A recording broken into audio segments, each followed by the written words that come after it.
నమస్తే, welcome to I news. ప్రపంచ pop చరిత్రలో మైకేల్ జాక్సన్ ఒక ధృవతార.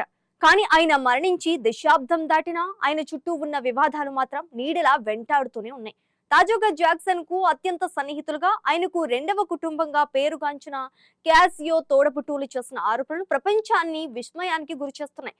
దశాబ్దాల పాటు ఆయన్ని వెనకేసుకొచ్చిన వారే ఇప్పుడు ఆయన ఒక క్రూరమైన రాక్షసుడు అంటూ టీవీ ఇంటర్వ్యూలో కన్నీరు మున్నీరు అయ్యారు. అసలు నెవర్లాండ్ రాంచ్ లో ఆ పసిపిల్లలపై జరిగిన అకృత్యాలేంటి? ఈ సంచలన స్టోరీ మీకోసం.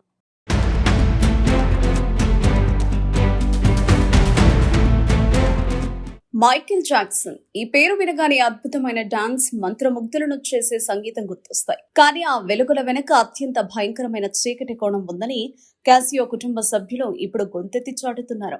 60 Minutes ఆస్ట్రేలియాకి ఇచ్చిన ప్రత్యేక ఇంటర్వ్యూలో Eddie, Dominic Caldo, Mary Nicole Cassio Jackson తమను ఎలా మభ్యపెట్టారో, ఎలా లైంగికంగా వేధించారో వివరించారు. వీరంతా చిన్నపిల్లలుగా ఉన్నప్పటి నుంచే జాక్సన్ వీరి కుటుంబంతో సాన్నిహిత్యాన్ని పెంచుకున్నాడని, ఖరీదైన బహుమతులు, విలాసవంతమైన విదేశీ పర్యటనలతో వారి నమ్మకాన్ని చూరగొన్నాడని వారు పేర్కొన్నారు. అయితే ఈ సాన్నిహిత్యం వెనుక జాక్సన్ ఒక పక్కా వ్యూహంతో తమను గ్రోమింగ్ చేశాడని, ఆ తర్వాతే అసలు వేధింపులు మొదలయ్యాయని వారు ఆరోపిస్తున్నారు. ఈ ఇంటర్వ్యూలో వారు బయటపెట్టిన విషయాలు వింటే ఒళ్ళు గగురు పొడుస్తుంది. ఆయన ఒక రాక్షసుడు, మేం కాదు అంటూ ఎడ్డీ క్యాసియో చేసిన వ్యాఖ్యలు ఇప్పుడు ఇంటర్నెట్ లో వైరల్ అవుతున్నాయి.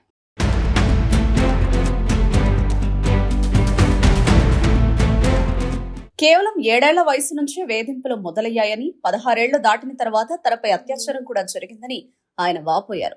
ఒకవేళ పోలీసులకు, తల్లిదండ్రులకు అనుమానం వస్తే ఎలా తప్పించుకోవాలో, ఏమని అబద్ధాలు చెప్పాలో కూడా జాక్సన్ తమకు ముందే శిక్షణ ఇచ్చేవాడని, వారితో డమ్మీ ఇంటర్వ్యూలు చేయించేవాడని వారు వెల్లడించారు. నెవర్లాండ్ రాంచ్ వంటి ప్రదేశాలతో పాటు ఎల్టన్ జాన్, ఎలిజబెత్ టేలర్ వంటి సెలబ్రిటీల ఇళ్లలో కూడా ఈ అకృత్యాలు కొనసాగాయని వారు ఆరోపించారు. దశాబ్దాల పాటు జాక్సన్ ను సమర్థించిన ఈ కుటుంబం ఇప్పుడు ఎందుకు తిరగబడింది అనే ప్రశ్నకు ఒక సూపర్ స్టార్ తన స్నేహాన్ని కోరుకుంటున్నప్పుడు చిన్నపిల్లలుగా మేం సులభంగా మాయలో పడిపోయామని వారు సమాధానమిచ్చారు.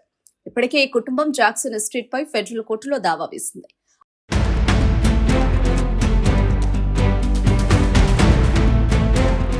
అయితే జాక్సన్ తరపు న్యాయవాదులు మాత్రం ఈ ఆరోపణలను తీవ్రంగా ఖండించారు.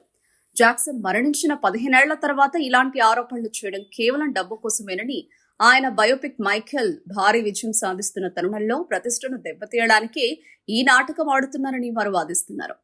లివింగ్ నెవర్లాండ్ డాక్యుమెంటరీ సృష్టించిన ప్రకంపనలో మరవక ముందే ఇప్పుడు ఆయనకు అత్యంత ఆప్తులుగా ఉన్నవారి ఇలాంటి ఫిర్యాదులు చేయడం జాక్సన్ లెగసీని కోలుకోలేని దెబ్బతీస్తోంది.